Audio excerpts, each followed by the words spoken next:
अथ श्री एकादश अध्याय। 11वां अध्याय। देवताओं द्वारा देवी की स्तुति तथा देवी द्वारा देवताओं को वरदान। ध्यान। मैं भुवनेश्वरी देवी का ध्यान करती हूँ। उनके श्री अंगों की आभा प्रभात काल के सूर्य के समान है और मस्तक पर चंद्रमा का मुकुट है। वे उभरे हुए स्तनों और 3 नेत्रों से युक्त हैं। उनके मुख पर मुस्कान की छटा छाई रहती है और हाथों में वरद, अंकुश, पाश एवं अभय मुद्रा शोभा पाते हैं। ऋषि कहते हैं, देवी के द्वारा वहाँ महादैत्यपति शुंभ के मारे जाने पर इंद्र आदि देवता अग्नि को आगे करके उन कात्यायनी देवी की स्तुति करने लगे। उस समय अभीष्ट की प्राप्ति होने से उनके मुख कमल दमक उठे थे और उनके प्रकाश से दिशाएं भी जगमगा उठी थी। देवता बोले, शरणागत की पीड़ा दूर करने वाली देवी, हम पर प्रसन्न हो। संपूर्ण जगत की माता, प्रसन्न हो। विश्वेश्वरी, विश्व की रक्षा करो।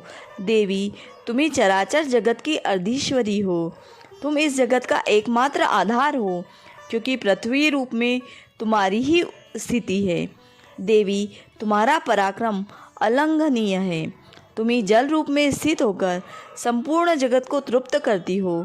तुम अनंत बल संपन्न वैष्णवी शक्ति हो। इस विश्व की कारणभूता परामाया हो।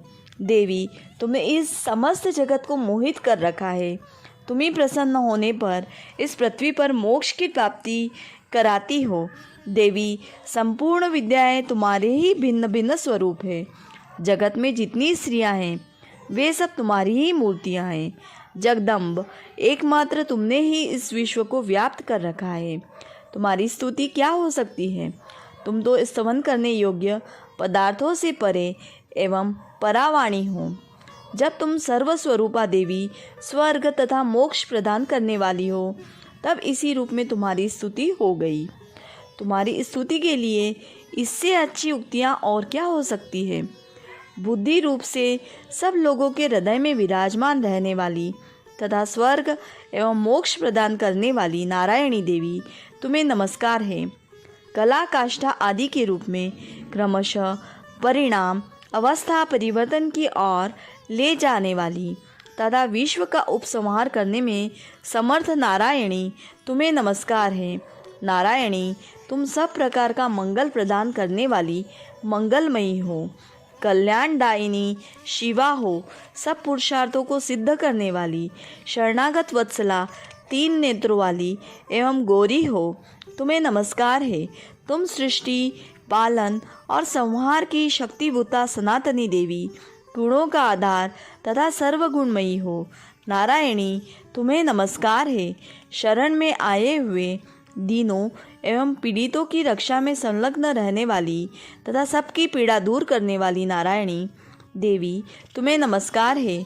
नारायणी, तुम ब्रह्माणी का रूप धारण करके हंसों से जुते हुए विमान पर बैठती तथा कुश मिश्रित जल छिड़कती रहती हो। तुम्हें नमस्कार है। माहेश्वरी रूप से त्रिशूल, चंद्रमा एवं सर्प को धारण करने वाली तथा महान ऋषभ की पीठ पर बैठने वाली नारायणी देवी, तुम्हें नमस्कार है। मोरों और मुर्गों से घिरी रहने वाली तथा महाशक्ति धारण करने वाली कुमारी रूप धारिणी निष्पापे नारायणी, तुम्हें नमस्कार है। शंख, चक्र, गदा और शांग धनुष रूप उत्तम आयुधों को धारण करने वाली वैष्णवी शक्ति रूपा नारायणी, तुम प्रसन्न हो। तुमको नमस्कार है। हाथ में भयानक महाचक्र लिए और दाढ़ों पर धरती को उठाए वाराही रूप धारिणी कल्याणमयी नारायणी, तुम्हें नमस्कार है।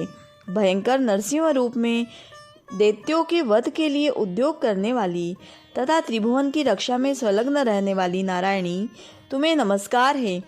मस्तक पर किरीट और हाथ में महावज्र धारण करने वाली, सहस्र नेत्रों के कारण उद्दीप्त दिखाई देने वाली और वृतासुर के प्राणों का अपहरण करने वाली इंद्र शक्ति रूपा नारायणी देवी, तुम्हें नमस्कार है।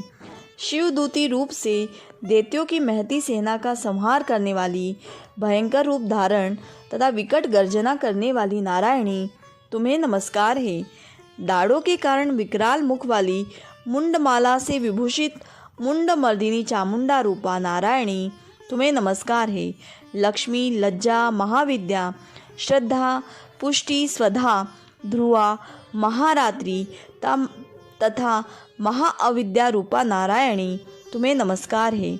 मेधा, सरस्वती, वरा, श्रेष्ठा, भूति, ऐश्वर्य रूपा बाभ्रवी, भूरे रंग की अथवा पार्वती, तामसी, महाकाली, नियता, संयम परायणा तथा ईशा, सबकी अधीश्वरी रूपिणी नारायणी, तुम्हें नमस्कार है। सर्वस्वरूपा, सर्वेश्वरी तथा सब प्रकार की शक्तियों से संपन्न दिव्य रूपा दुर्गे देवी, सब भयों से हमारी रक्षा करो, तुम्हें नमस्कार है।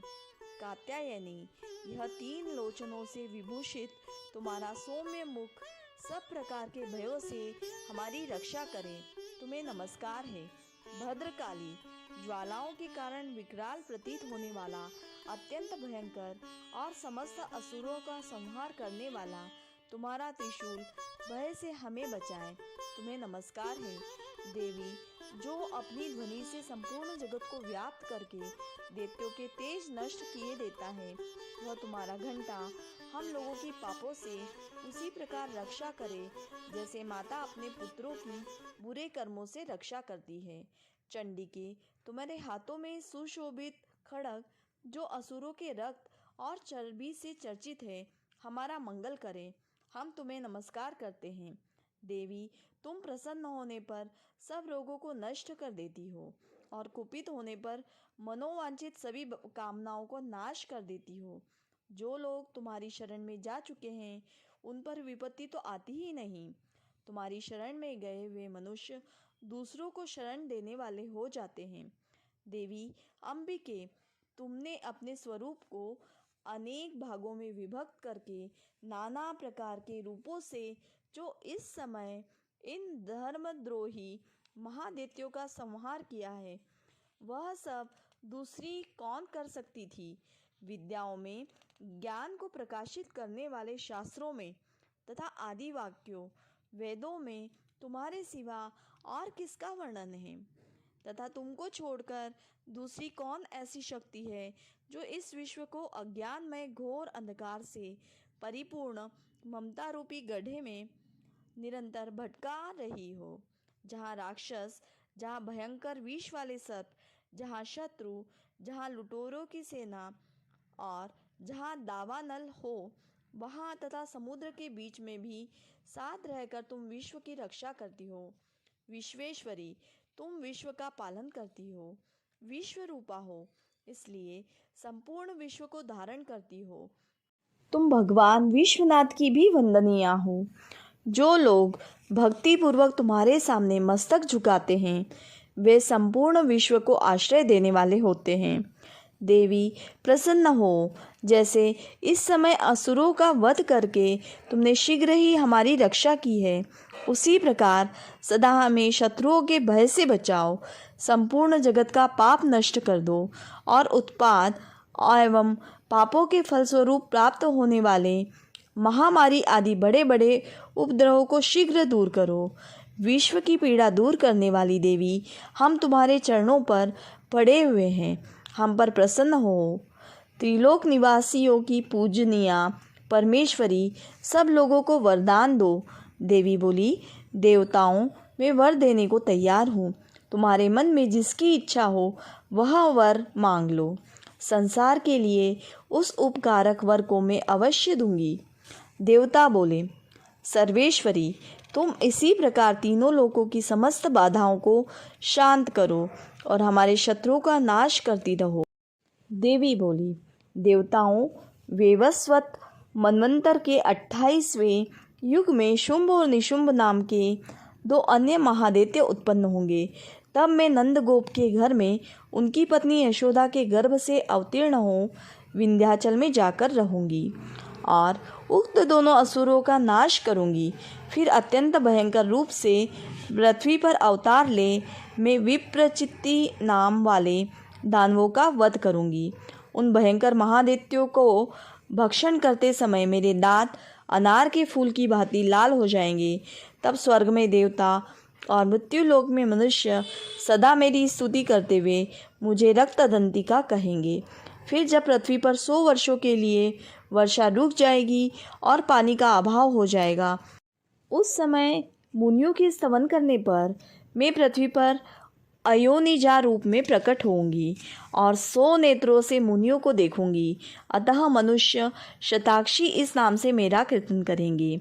देवताओं, उस समय मैं अपने शरीर से उत्पन्न हुए शाकों द्वारा समस्त संसार का भरण पोषण करूंगी। जब तक वर्षा नहीं होगी तब तक वे शाक ही सबके प्राणों की रक्षा करेंगे। ऐसा करने के कारण पृथ्वी पर शाकंभरी के नाम से मेरी ख्याति होगी। उसी अवतार में मैं दुर्गम नामक महादैत्य का वध भी करूंगी। इससे मेरा नाम दुर्गा देवी के रूप से प्रसिद्ध होगा।